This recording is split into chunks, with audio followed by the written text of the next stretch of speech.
Welcome everyone to the Escape from the Dreamlands Q&A episode.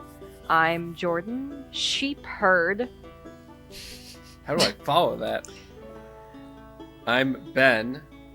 I won't. He, him. I concede. Hee-haw. I got you. I got you. Hee-haw, thank you. I got you. Thank you. I'll retake. I'm Ben. Hee-haw. Courtesy of Jordyn. I'm Chrys. Shit. You can't beat sheep herd. You gotta change it. You get a curse. No, it's she, it.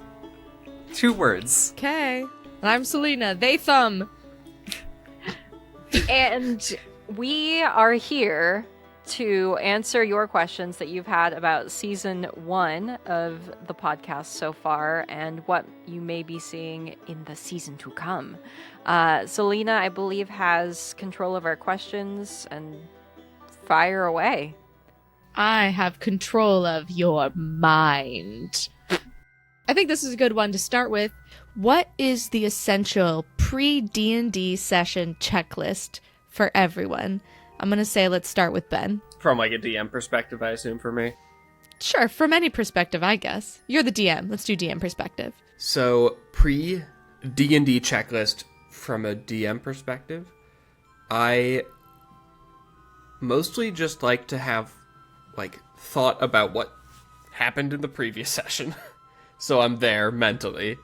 I want to know what fights are likely to happen and have maps ready for those and have monsters ready for those. And this is something that I would highly recommend. I pre-roll enemy initiative for what I think the first encounter will be. I just have those already rolled, ready to go.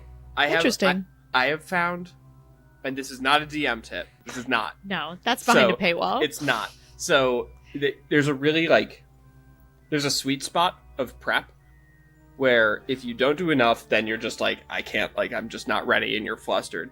And if you do too much, then you're too rigid to deal with I'm writing a story, but I don't have control of what any of the protagonists are doing, right? So if I write too rigidly, then I can't adapt to the actions that you guys take, which are sometimes insane, which is how it works.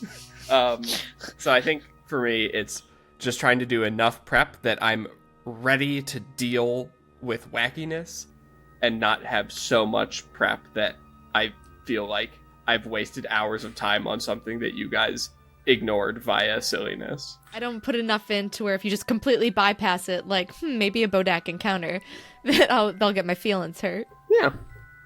That's good. How about you, Chrys? How do you prepare for a D&D session? Is it bad to say I don't? Even as a DM?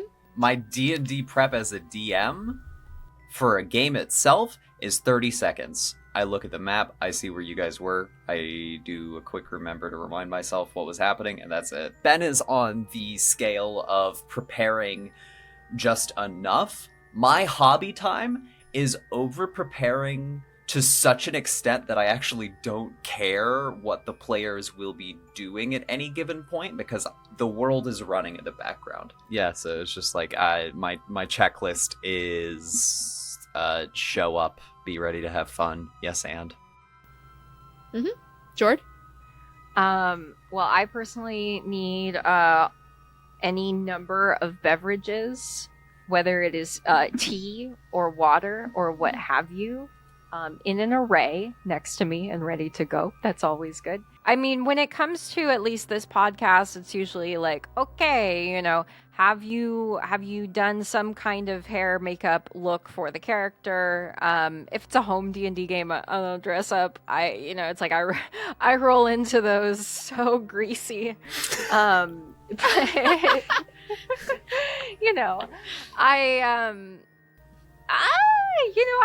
I would say mostly.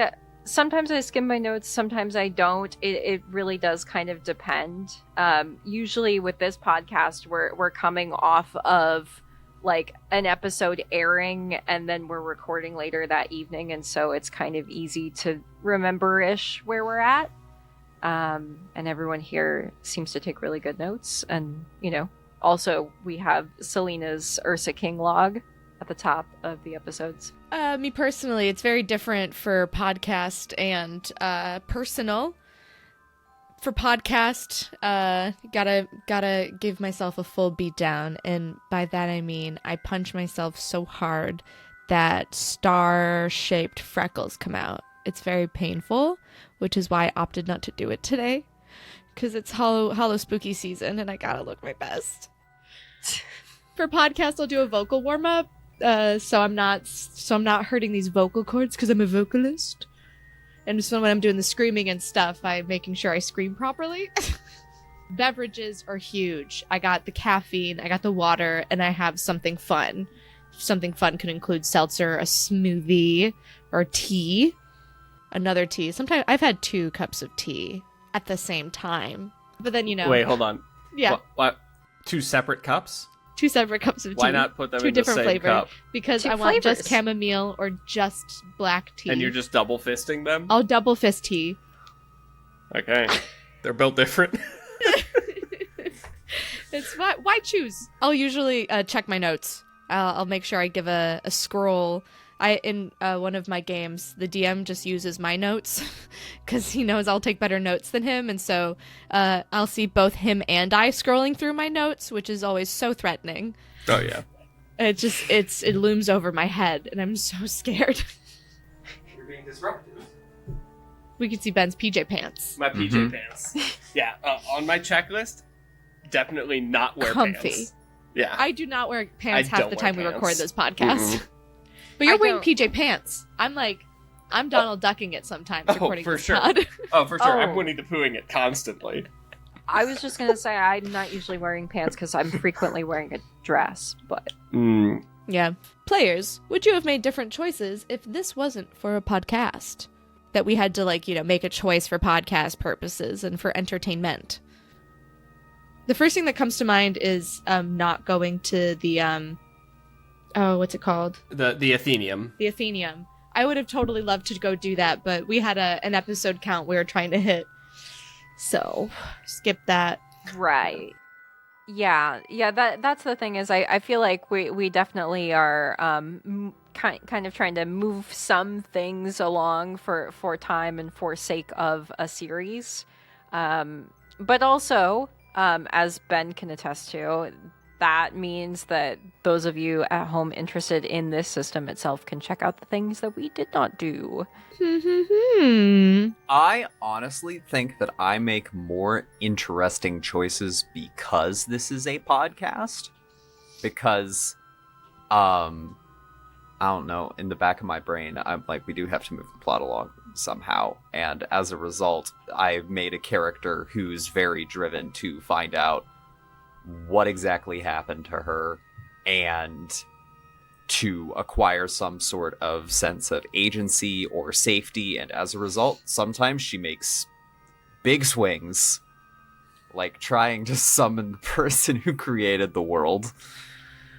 Got close. Got I got Mortis. close. Got Mortis. Ben, what would you have done if we had summoned the lady? So it was a 1% chance. Mm-hmm. She would have shown up, been not super happy, and probably given you all a warning and then left. Well, so I was just re-listening to episode 14 earlier, and we were talking with Ola, and essentially that conversation was had of let's try and summon her again, and the answer from Ola was, well, she'll probably just tell you to wait your turn. And so I don't know if that adds to that conversation, but Yeah. In a similar vein of what we were talking about, making choices for podcast versus private game. Ben, do you have separate considerations when running a game for public entertainment purposes versus running a private home game? Yes. There are filler combats that I just cut out of the podcast. There is an additional encounter at the start of the ossuary that I normally use that I just was like, nope, cut it out. Just because combat doesn't like it's probably the least interesting thing to listen to and watch in these. So again, this is not a DMing tip, but when you are like building out an adventuring day, you're essentially taxing players' resources. And so I'm just taking out some of those resource taxes if I think they're going to be like, we're going to spend half the episode just fighting zombies in a hallway, which at a home game is fine.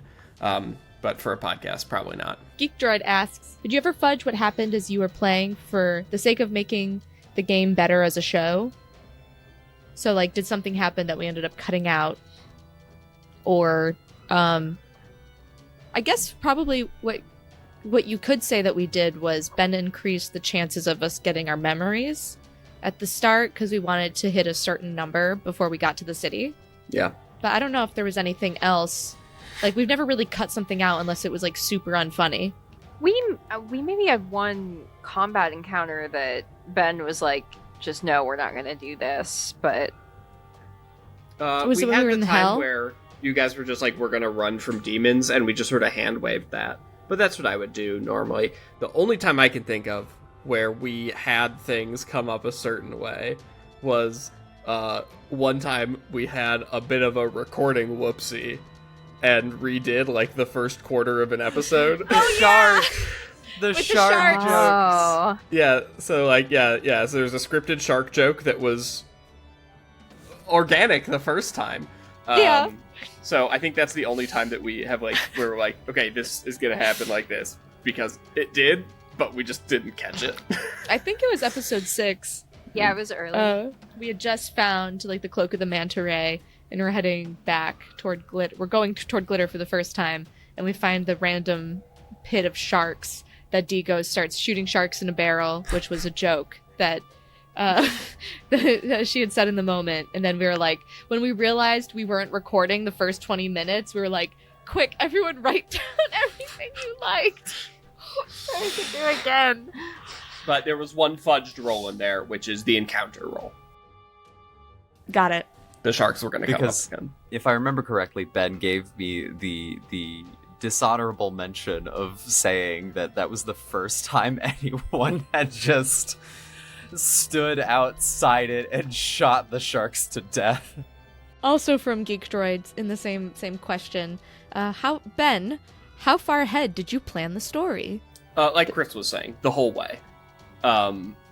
Everything is built out. So I have all the primary NPCs. I know what their objectives are. I have the entire world structured. And then it's just about you guys going through it. So for this first bit, from emerging from the mud to getting to the city, almost every single group does the same route because it's the sensible route. There's a slight variation. So far, one group has decided to go up the library rather than up the ossuary. We should say that Ben is running this system for multiple groups right now. Yes, yeah, and I'm you running. could commission Ben to run this game for you. Sure, good. I'm running it. Yeah, like 10 games of it right now. It's insane. So to be honest, a lot of my prep is copying maps over from games that are further along. But yeah, I have the whole thing planned out. The first bit is a little bit railroaded just so that we can get a vibe going, and then season 2, it's going to really open up. They have that map of Vestige, and essentially you guys are going to be able to go anywhere and do anything. I actually have a improvised question for Ben. So early on, we have the choice of going over the mountain, where there's apparently a giant bird. Yeah. Or under the mountain, where there's the crystal grotto and glitter and all of that. Is someone choosing the mountain a choice anyone has made yet? No. If they did make it, that would be a lethal area for a level 4 party. Mhm. Like, you guys could go there now at the start of season 2. In fact, that's one of the places that you might go. But for things that I don't want to spoil because they will come up in season 2, there are additional guardrails to let players know, oh, we should really turn around before something shows up and just kills them.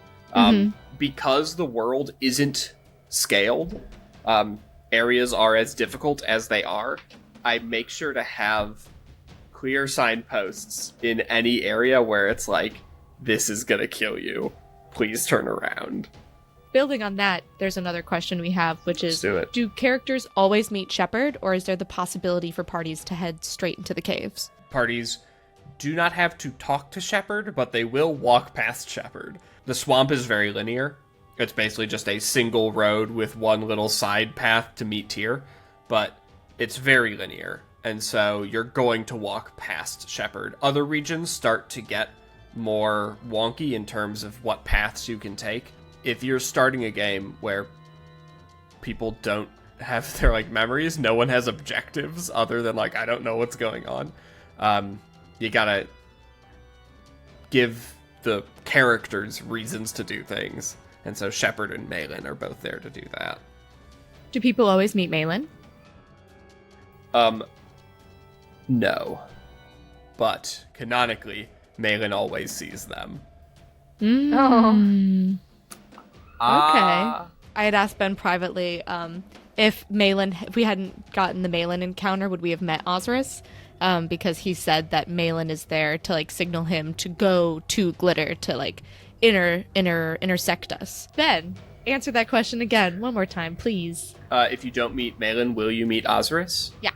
So Malin will report that new mud people came out of the mud.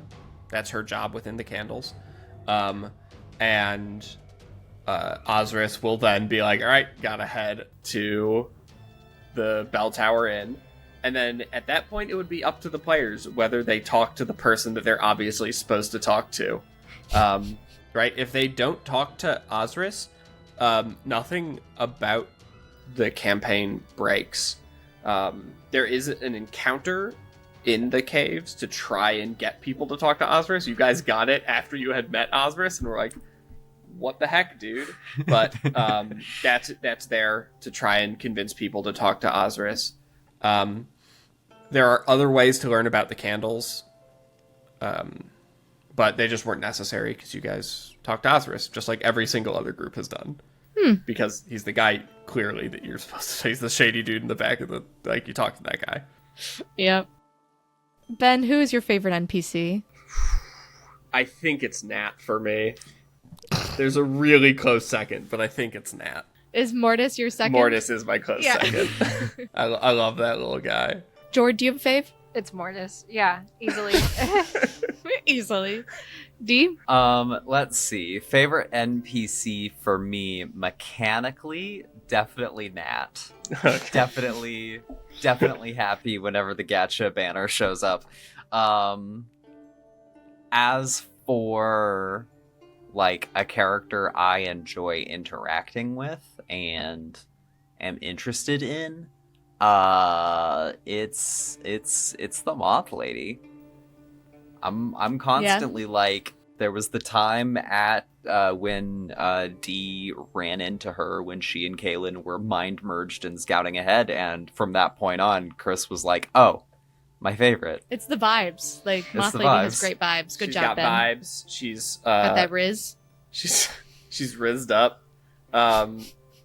Yeah, she is also playing hard to get.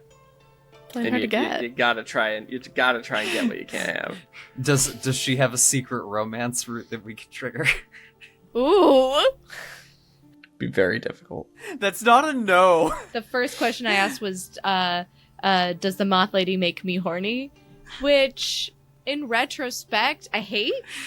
I don't like that I said that. I don't like that's one of the first impressions I gave of Ursa. That sucks. Sometimes we say things that are horrible.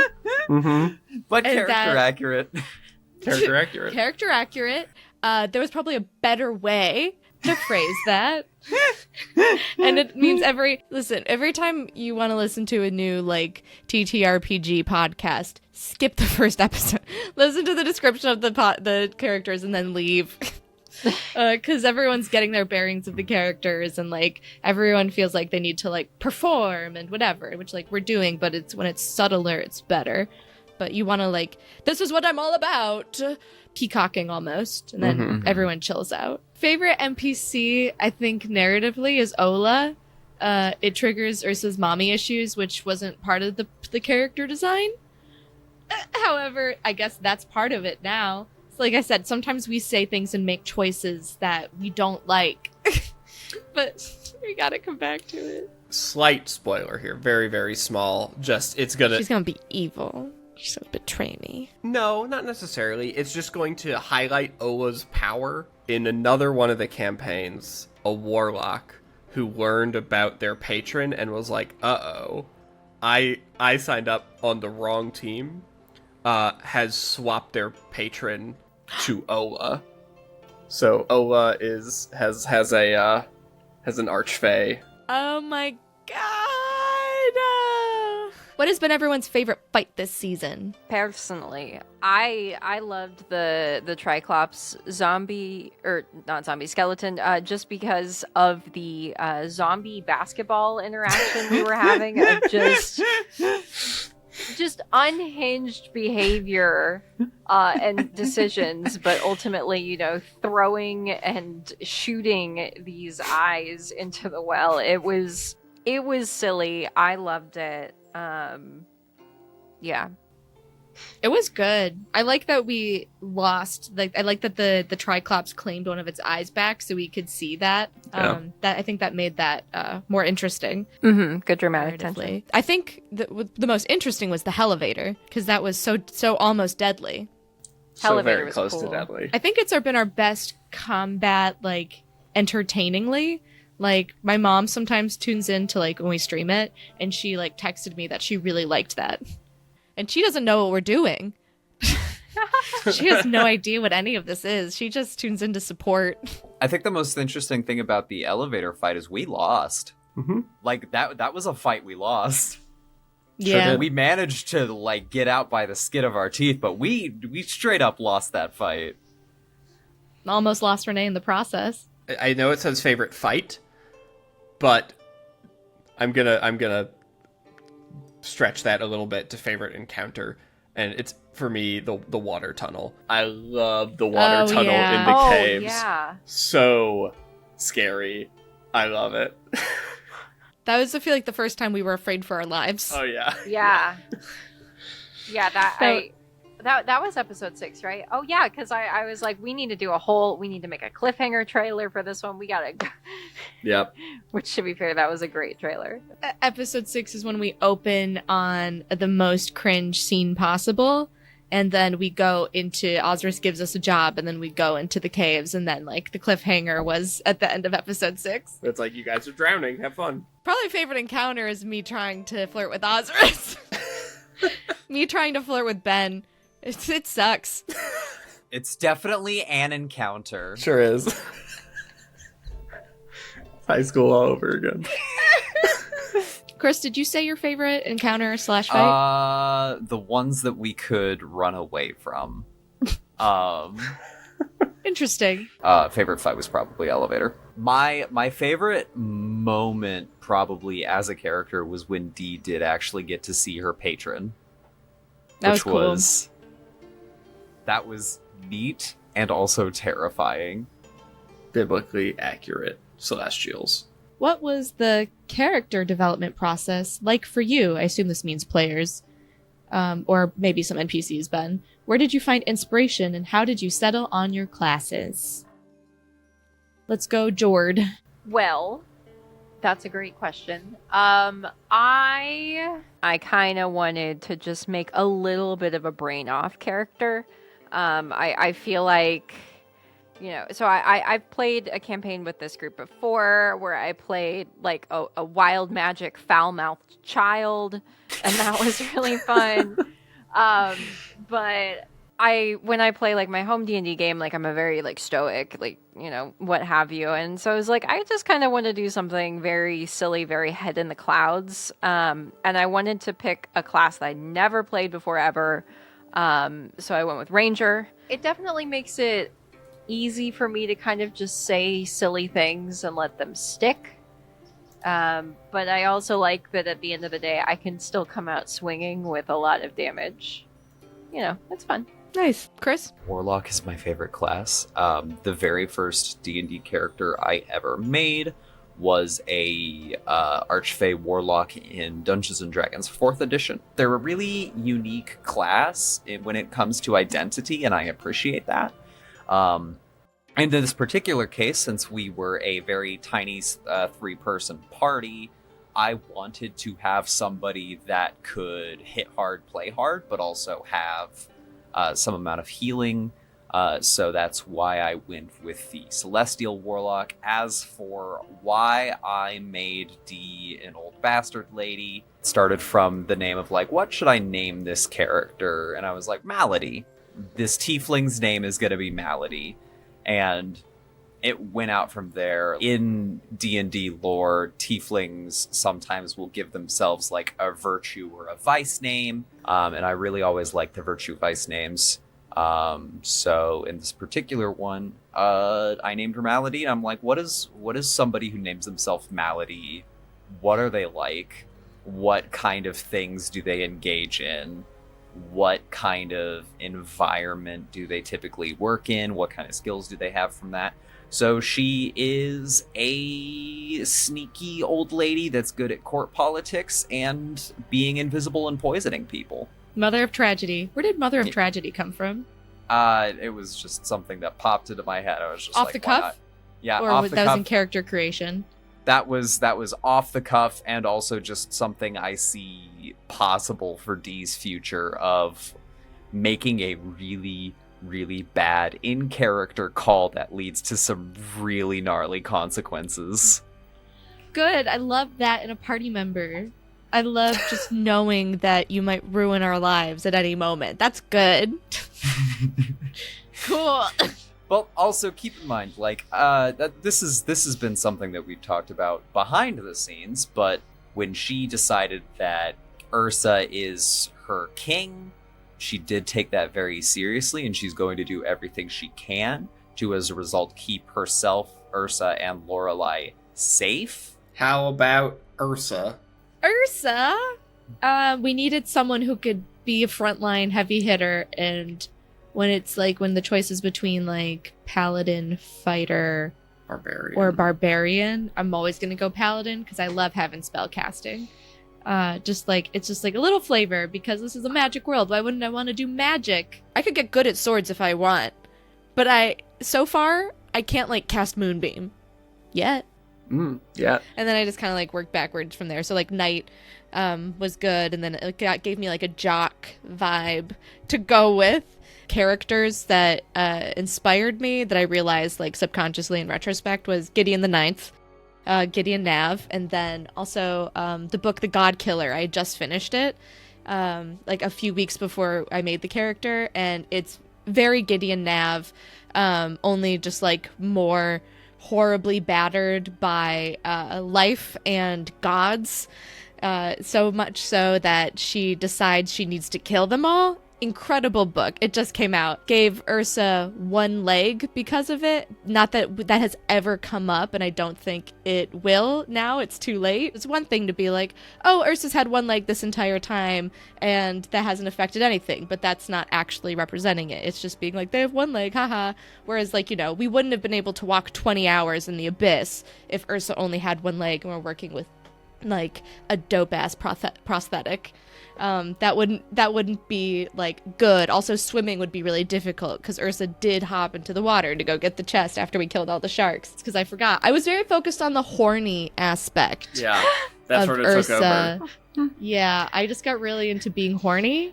I never play charismatic characters, so I really wanted to play a charismatic character. So I was like, paladin all the way. Hell yeah! Give me that riz. I would like to get to season 2 predictions. I wanted to talk about the piano puzzle. That was my question. Yeah. What then was we'll the get to predictions. process for creating the piano puzzle? Yeah, tell us. Haha, funny. That's literally it. The puzzle is just a very stupid joke. Like, that's it. It's just... Whether like, it's just dead. It's entirely optional. You can circumnavigate it by fighting a Bodak. There is a group who solved the puzzle and fought the Bodak, which I'm like, good for you. Like, get them. But yeah, it's a little pun. It's a punzel. Rapunzel. It's a punzel. I'm gonna trademark that shit. All right. Okay, season 2 predictions. Jord. There's something that our Patreon subscribers will, get to hear about that I think is a fun arc for season 2. It probably might not happen depending on consensus. I don't know if I want to say anything more than that, but Subscribe to figure out what we're talking about. yeah, it seems without spoiling anything, potentially lucrative and potentially thrilling. I can't wait. I 100% am down. Like I said, Ursa's a jock. Like, I went to night school and I was hanging with my bros until one day I wasn't. Oh shit. All right, Chrys, what is your season 2 prediction? Ursa does something horny. Obviously. Oh god. So behind the scenes, this was something that happened. When we got to the city and Osiris laid down all that he did, I was like, Ben, this is super important. I need you to roll to see if Osiris fucks. As this will determine Ursa's future choices. I was DMing another game at the time, and so I just did a GM private chat, and it got a nat 20. So he fucks. Osiris fucks. Ursa was gonna be totally cool. Just sometimes, you have one night of passion, and then, that's it. And, it's totally valid. But now Ursa's gonna really try to... Oh, is she down bad? She is down bad for this fucking edgelord who runs a secret, fucking... Destroy the world organization. That's crazy. Yeah. But I'm gonna roll with that. The funniest thing about that behind the scenes thing is that when Ursa rolled to see how they did, they got a 2. They got a 2. They got a 2. Not as well. Oath of Vengeance, I feel like Osiris's and the Candle's objective falls in line with an Oath of Vengeance. Yeah. You have been wronged. You have been abducted against your will, as have many, many, many people. Yeah. Ursa has started to put together things in her backstory that she thinks are why she has sought vengeance. And that's going to definitely manifest in season 2 that I haven't shared with the players, and I won't. But my predictions are... I think we will probably have a falling out with the Candles. That's my prediction. And my season 2 prediction. Obviously, I know what happens in the campaign, but I can make predictions about player behavior, which are not guaranteed. I've got my prediction is comes in 3 letters. Mm-hmm. PvP. That's what I thought too. The way our backstory, the way our memories have been shaking out, my actual prediction, not Ursa be Ursa, is that it's going to put us on some incredibly different sides. I think my prediction is I think we did know each other in our past lives, and I don't think many of us were friends. No. Not buds. I don't think so. I guess we're all kind of having that thought then. It's not a secret from you guys. It's no. It feels like former crime associates or something, I straight up think I tried to kill Ursa. That's what I was saying! No, I think you're the reason why I ended up in prison! Oh my god, perfect. I think you are the reason why I ended up in prison. And I think Lorelai too, and Lorelai were hatching a plot to get revenge on you. I think my vengeance is towards you specifically. So stay tuned for season 2, where you might learn that Ursa was put in jail because of Dee and Lorelai. Honestly, the way I thought it was going to go down is that Ursa was responsible for burning Dee's home to the ground, so Dee made some deals and bad choices and got some coup stuff involved, because I do think Ursa was a lord or some figure of authority, and I think Ursa got arrested by the citizenry and a mob trial was held. I think you framed me for something and I had to take the fall for the stupid flippin' king of our world, And that's why, like, in the, like, I'm subconsciously, like, I'd make a great king, a better king than that guy. Because kings are so corrupt, and, like, you're like, I serve my kings and whatever. And I don't think necessarily you chose to, but due to, like, your bonds and ideals, someone had to take the fall. And, like, I trusted you and the king, and then they needed a scapegoat, and that ended up being me. Season 2 prediction, Cynthia dies. No. Cynthia's a skeleton. Cynthia can't die. Well, Yes, this is end the pod. thank you to those of you who submitted your questions. This was really fun, and we will be seeing you all very soon with season 2 things. And in the meantime, just remember we do have that good old Patreon. We're on TikTok, we're on Instagram, we're on YouTube. If you just church. If you church, we're on YouTube. If you don't church, don't look at us up on YouTube. That's for churchgoers only. If you pray, you can get the podcast in your brain. Yeah, No. if you pray, Dee's patron will, like, spiritually, surgically insert it into your soul.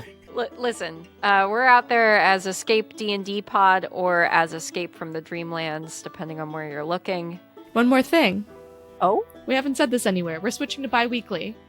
Oh, yeah, So- that's right. Oh, yeah. So expect more episodes, just less frequently, so that we all can have a breather. Yeah, for real. Yeah, just doing all this weekly has been a slog, but we enjoyed doing it, so we're going to keep doing it. This was the best way we found it to be sustainable. I was going to say something more. Oh, yeah, so 2 weeks from today, you'll see the next episode, not next week. Yep. Woo. Alrighty, Woo. folks. Talk to you soon. Goodbye. Bye. Bye.